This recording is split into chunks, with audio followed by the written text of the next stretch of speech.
everyone, welcome to my channel Tansuman Classes and I am Suman ma'am. Welcome to all. So class 6 आज हम पढ़ने वाले हैं hydrosphere के बारे में, जो कि हमारे chapter number 5 major domains of the earth का ही पार्ट है। हमने हमारे अर्थ को 4 डोमेन्स में डिवाइड किया और वो डोमेन्स कौन कौन से हैं। हमने पार्ट फर्स्ट में लिथोस्फीयर के बारे में पढ़ा कि लिथोस मीन्स जो upper most part of the earth है, यानी solid part of the land जो है उसके बारे में हमने रीड किया था। अब लिथोस्फीयर में हमने हमारे जो 7 कॉन्टिनेंट्स हैं उनके बारे में डीपली स्टडी किया। ठीक है, अब second major domains of the earth है वो है हाइड्रोस्फीयर। अब हाइड्रोस्फीयर यानी पार्ट जो कवर करता है पानी को।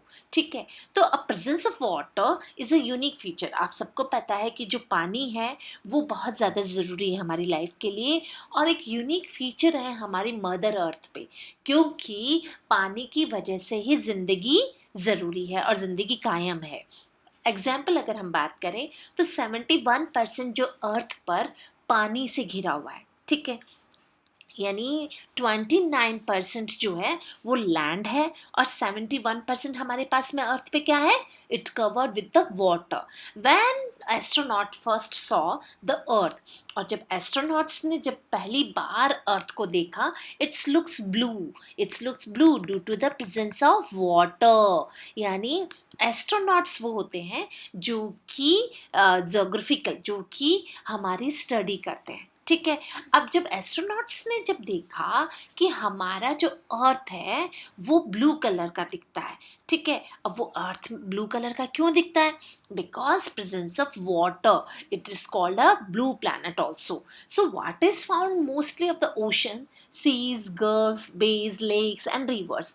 आपने देखा पानी जो है वो समुद्र, महासागर, नदियों में, तालाबों में, है ना, खाड़ियों में ही मिलता है। But the part of the earth has water is called the hydrosphere.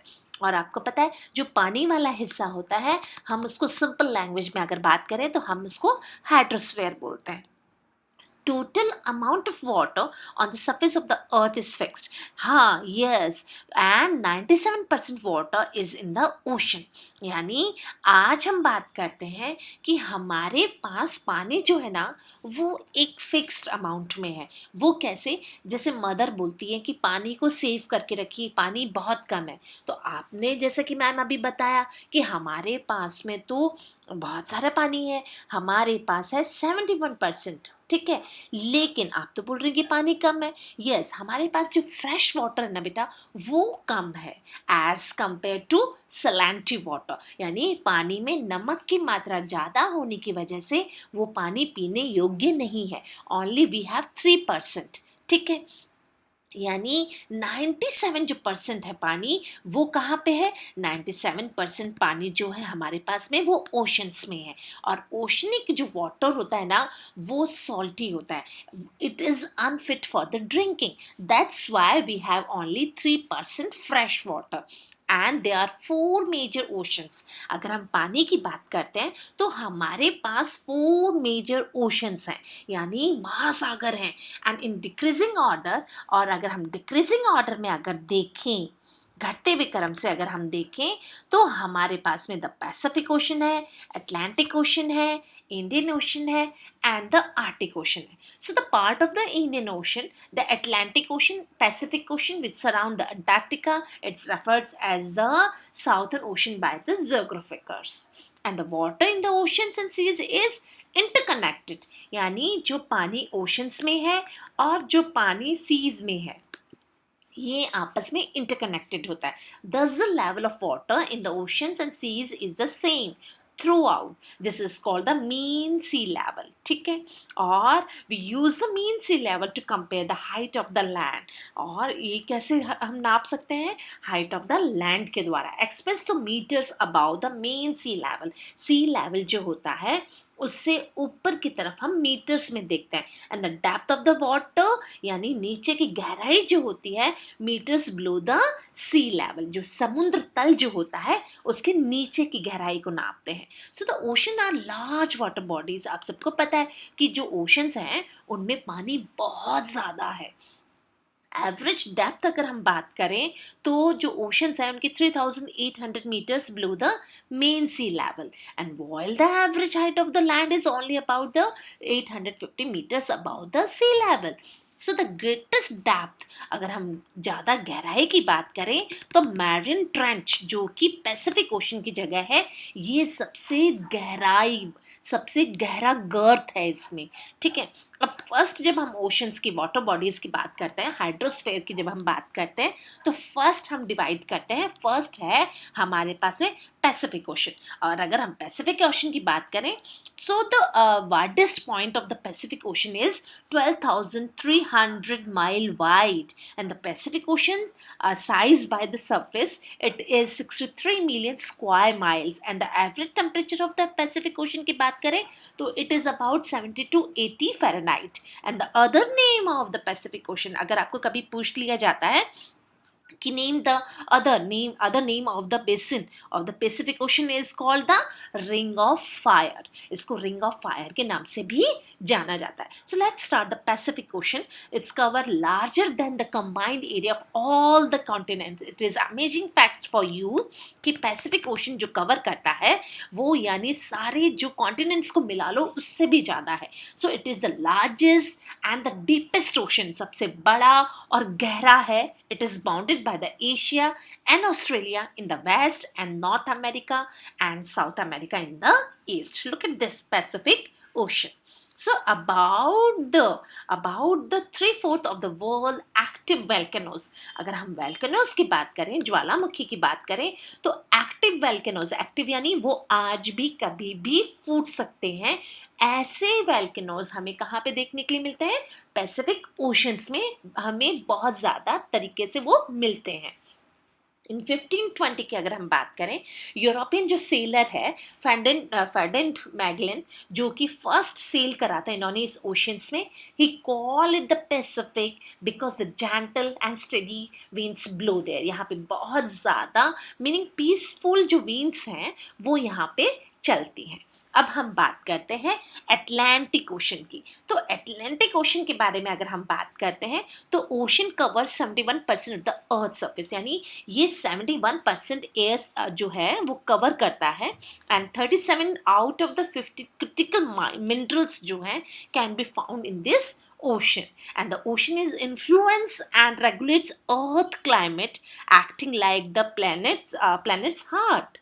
And the ocean floor is moving, it is called it has a moving floor, and sea level and the amount of water in the ocean change over time. So the Atlantic Ocean probably got its name from the legendary islands is called the Atlantes, and this ocean is flanked by the North America and South America in the western side, Europe and Africa on the eastern side. It is roughly half of the size of the Pacific Ocean. अगर हम roughly देखें तो it is half of the Pacific Ocean. And today the Atlantic Ocean is the busiest ocean. क्यों? क्योंकि it has some of the largest harbors in the world. यहाँ पे बहुत सारे हार्बर हैं, बहुत सारे बंदरगाह हैं, और यहाँ पे बहुत ज़्यादा बिजनेस के तौर पे यहाँ पे बड़े बड़े शिप्स आते हैं. So it is the busiest ocean. यहाँ पे ये बहुत ज़्यादा बिजी रहता है उसकी वजह से. अब इंडियन ओशन की बात करें तो Indian ocean is the only ocean in the world which is name after a country. यानी सिर्फ यही एक ऐसा ओशन है जिसका कि नाम किसके साथ है? एक देश के साथ जुड़ा हुआ है, India. And India it's means Indian ocean. So the Indian Ocean does not open its northwards into the Arctic Ocean. It is completely bounded in the north by Asia. यानी हमारा जो Indian Ocean है वो completely bounded है किससे? North by the Asia, and thus referred as the half of the ocean on the western side of the Indian. Look at this Indian Ocean. Indian as the ocean is the Africa on the east side of Australia. आप ये देखिए यहाँ पे आपको look at this, यहाँ पे आपको Africa दिख रहा है, ये देखिए, ठीक है, और यहाँ पे ऑस्ट्रेलिया दिख रहा है, ठीक है. तो ये क्या है, ये है इंडियन ओशन, जो कि हमारी इंडिया को दोनों तरफ से साउथ में घेर के रखता है। अब हम आर्टिक ओशन की बात करें तो आर्टिक ओशन क्या है बेटा, इसमें जो कि बहुत ज़्यादा Arctic ocean took shape approximately 65 million years ago, यानी 65 मिलियन अगो अगर हम बात करें तो इसकी शेप बहुत पुरानी है। आर्टिक ओशन इज मोर और लेस सराउंडेड बाय लैंड, यानी यहाँ पे ज़्यादा और लेस दोनों तरीके से अगर हम देखें तो आर्टिक ओशन घिरा हुआ है, मोर और लेस सराउंडेड बाय लैंड, यानी लैंड से बहुत कम घिरा हुआ है, because it is centred around the North Pole, क्योंकि ये नॉर्थ पोल की तरफ है, lies within the Arctic Circle के पास है, इसलिए यहाँ पे जमीन नहीं होकर पूरी तरफ बर्फ से ढका हुआ है। And the Arctic ocean is surrounded by the north part of the Europe, Asia, and North America. It is linked to the Pacific Ocean by the narrow Bering Strait. Sometimes Arctic is taken as the northward extension of the Atlantic Ocean. Drifting iceberg, यानी बड़ी बड़ी जो बर्फ की सिल्लियाँ होती हैं, जो चट्टानें होती हैं, वो यहाँ पे आपको 330 मीटर थिक, यानी 30 मीटर तक चौड़ाई उसकी मिल जाती है, और ये बहुत कॉमन होता है आर्टिक ओशन में। So Arctic is the smallest and the shallowest of the world ocean, and articles is abundant natural resources, यहाँ पे नेचुरल रिसोर्सेज भी आपको बहुत ज़्यादा देखने के लिए मिल जाता है। Look at this Arctic ocean, ये देखिए आप, ठीक है, यहाँ पे नॉर्थ अमेरिका है और ये एशिया का पार्ट है।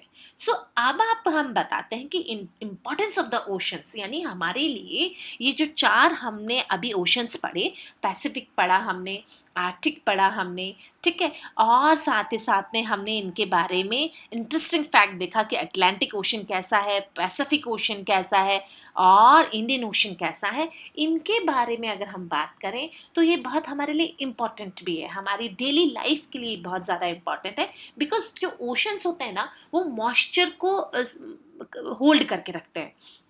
So oceans can the main sources of moisture in the atmosphere, यानी हमारे एटमॉस्फेयर में ये मॉइस्चर को मेंटेन करके रखते हैं, ठीक है, और the exercise direct control over the atmospheric temperature, और ये हमारे टेम्परेचर को भी कंट्रोल करते हैं, ठीक है। They are the storehouses of various minerals and chemicals, और आप सबको पता है कि ओशंस जो होते हैं वो हमारे लिए बहुत सारे केमिकल्स देते हैं, हमें मिनरल्स देते हैं, और इनको स्टोर हाउस के नाम से भी जाना जाता है। They are the main source of fish and other marine life, यानी हमें जो फिश है वो ऑब्वियसली हमें वाटर से ही मिलती है, और ये मेन सोर्स है उसके लिए, और मेरीन लाइफ यानी पानी से संबंधित और भी बहुत सारे जीव जंतु जिन पर हम निर्भर करते हैं वो हमें ओशन से मिलते हैं। Look at this, the provide free and permanent highway for travel and trade, यानी व्यापार के लिए ये हमें क्या देते हैं, फ्री सर्विस मिलती है हमें समुद्रों से, क्योंकि परमानेंट हाईवे होते हैं, इनको मेंटेन नहीं करना पड़ता है, और सबसे चीपेस्ट मोड ऑफ ट्रांसपोर्ट होता है, and the process numberless energy in the form of tidal waves, यानी जो ज्वार भाटा जब बनता है उसके द्वारा जो टाइडल वेव्स होती हैं जिनसे कि हम इलेक्ट्रिसिटी जनरेट करते हैं, वो भी हमें समुद्रों से फ्री ऑफ कॉस्ट मिल जाती है। The ocean currents modify the climate of the coastal areas, और जो कोस्टल एरियाज का जो क्लाइमेट होता है ना उसमें ओशन करंट्स उसको मॉडिफाई करने में बहुत इंपॉर्टेंट रोल प्ले करते हैं।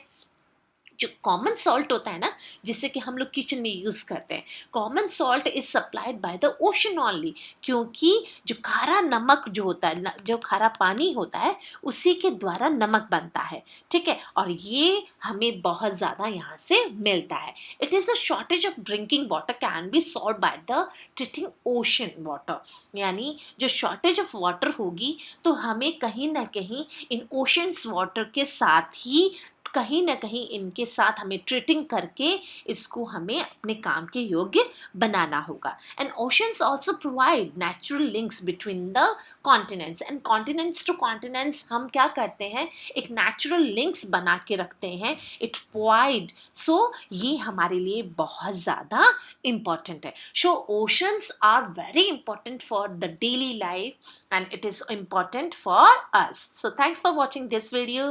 Like and subscribe my channel. Thank you.